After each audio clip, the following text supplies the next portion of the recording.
in the very heart of London, surrounded by bustling streets, famous landmarks and millions of people, lies a place most Londoners have never truly entered. It's not a park, it's not a palace, it's not even really part of the city around it. It's the City of London, just 1 square mile in size, but holding power far beyond its tiny borders. This is not just London's financial district. It's an ancient corporation with its own government, its own police, its own traditions, and its own way of keeping secrets. For centuries it has served as the beating heart of global finance, a crossroads where fortunes are made, hidden and moved without trace. And to this day, the city remains one of the most mysterious and untouchable places on earth. Act 1. A country within a city. On a map, the City of London is just a small chunk of the capital, but legally it's something else entirely. It is not governed in the same way as the rest of London. It is not fully answerable to the UK Parliament in the same way other boroughs are. Instead, it is run by the City of London Corporation, an institution older than the British Parliament itself, with rights and privileges enshrined by royal charters dating back to the 12th century. This means it operates like a tiny, semi-independent city-state.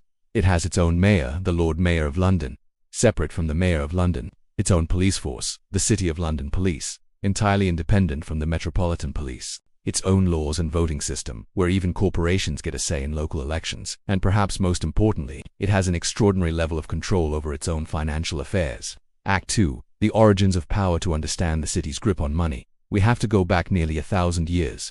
After the Norman conquest in 1066, William the Conqueror needed London on his side, so he struck a deal. The city would keep its ancient rights and privileges in exchange for loyalty. Over time, these privileges grew into something unique. The city had the right to govern itself, to regulate its own trade, and to protect its merchants. By the Middle Ages, it was a global hub for commerce.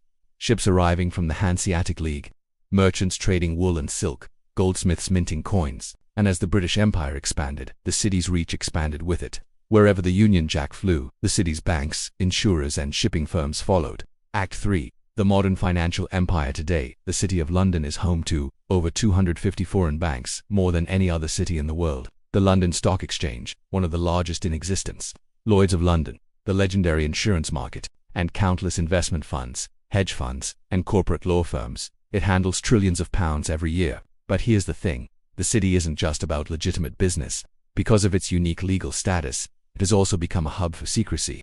Act 4. The network of secrecy. The City of London is at the center of a network of offshore tax havens, places like the Cayman Islands, Bermuda, and Jersey. Many of these are British overseas territories or crown dependencies, and the link between them is simple. Money flows through these havens and often ends up or is managed in the city. Investigations into global corruption have repeatedly found the same thing. Shell companies in the Caribbean, trusts in the Channel Islands, and a bank or investment firm based in the city tying it all together.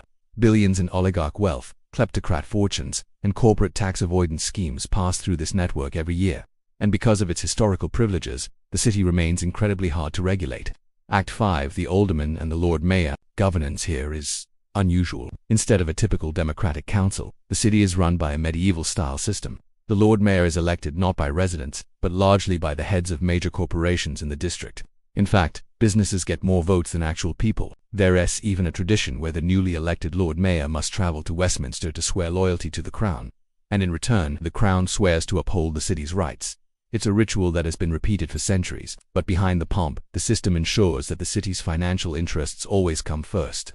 Act 6. Scandals in the shadows. Over the years, the city has been linked directly or indirectly to some of the biggest financial scandals in history. The Libor scandal, where interest rates were manipulated, massive money laundering cases involving Russian and Eastern European funds, and countless corporate tax avoidance schemes that deprive governments worldwide of billions. Whenever reform is proposed, the city lobbies hard to protect its position, and more often than not, it wins. Act 7.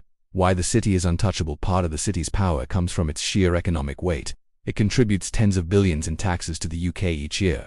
It attracts foreign investment. It is seen as vital to Britain's role as a global financial center. This means that any attempt to truly rein it in risks harming the broader economy. And so, like the Vatican Bank, the City of London exists in a delicate balance, too important to shut down, too powerful to fully control.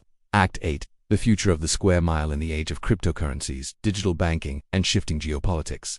The city faces new challenges. Brexit has changed the financial landscape. Some firms have moved operations to Paris or Frankfurt, but the city's defenders argue that its centuries-old adaptability will see it through, just as it has survived wars, depressions, and revolutions. And if history is any guide, they're probably right.